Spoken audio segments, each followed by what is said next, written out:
Była ciemna, gwieździsta noc. Blask księżyca nieśmiało wdzierał się przez szczeliny żaluzji, oświetlając jedynie kraniec rozkopanego, niezdarnie łóżka.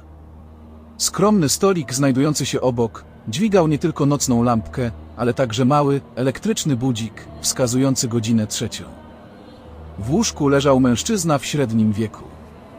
Na wznak szczupłej budowy, z zamkniętymi oczami skierowanymi w popękany, z racji czasu sufit. Głęboki sen, jaki go zmógł, odzwierciedlał się na jego zatroskanej, zmęczonej twarzy. Widać było, że po ciężkim dniu, pełnym przeżyć i wrażeń, zasnął niczym dziecko. Nie zdając sobie sprawy, że w rogu pokoju, gdzie nie docierało światło księżyca, zagnieździł się mrok. Lekka pościel, która okrywała go od piersi w dół, pozostawiając jedynie odsłoniętą lewą stopę, powolnym, jednostajnym tempem zaczęła się z niego zsuwać w dół nieoświetlonej części łóżka. Stopniowo, im więcej odsłaniała, tym więcej świadomości odzyskiwał mężczyzna. Im więcej świadomości odzyskiwał, tym większy czuł bezwład. Stopniowo każdą kończynę oraz każdy element jego ciała pochłaniał paraliż, oszczędzając jedynie świadomość, którą zalewał nieprzenikliwy lęk oraz bezradność. Wraz z oczami, które wystrzeliły blaskiem, nie mogąc dostrzec niczego w tych ciemnościach, zaczął odczuwać dotkliwy ciężar na klatce piersiowej, jakby ktoś siadał mu na piersi.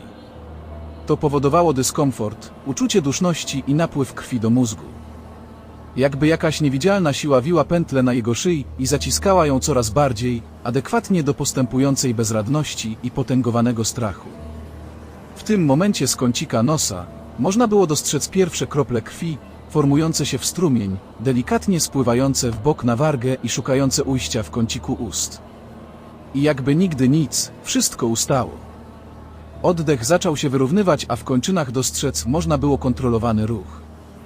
Jakby istota, która go dosięgła, żywiła się strachem, lękiem, bezradnością. Jakby bawiła się nim do momentu upuszczenia pierwszej krwi, lecz nie chciała zabić. Czy są to objawy paraliżu nocnego? Czy może atak nocnej zmory? Zmora nocna była w mitologii słowiańskiej i nordyckiej demoniczną istotą, która przychodziła nocą, żeby dręczyć osoby śpiące. Według wierzeń była to dusza człowieka żyjącego lub osoby zmarłej. Zmory żywiły się krwią. Demoniczna postać siadała na klatce piersiowej ofiary, przyduszając ją. Gdy krew uderzyła człowiekowi do głowy i pociekła z nosa, zmora spijała ją. Mogła się też wgryźć w żyłę na szyi czy skroni.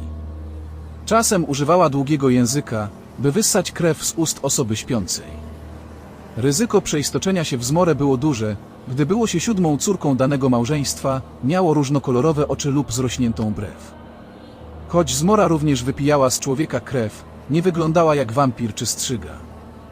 Jej postać była przezroczysta. Była to kobieta z nienaturalnie długimi nogami, którą można było zobaczyć przy świetle księżyca, przenikającym przez jej ciało. Doświadczenie ich obecności musiało być przerażające.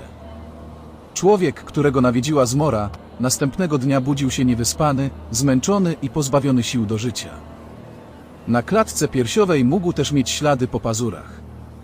Jeśli jednak demoniczna istota była bardzo wygłodniała, mogła nawet zabić. Ryzyko pojawienia się zmory nocnej, bądź jak kto woli, paraliżu sennego, jest też wysokie u osób z depresją czy bezdechem sennym. Badania wskazują, że objawy mogą mieć również związek ze stresem pourazowym, zaburzeniami lękowymi czy nadużywaniem alkoholu.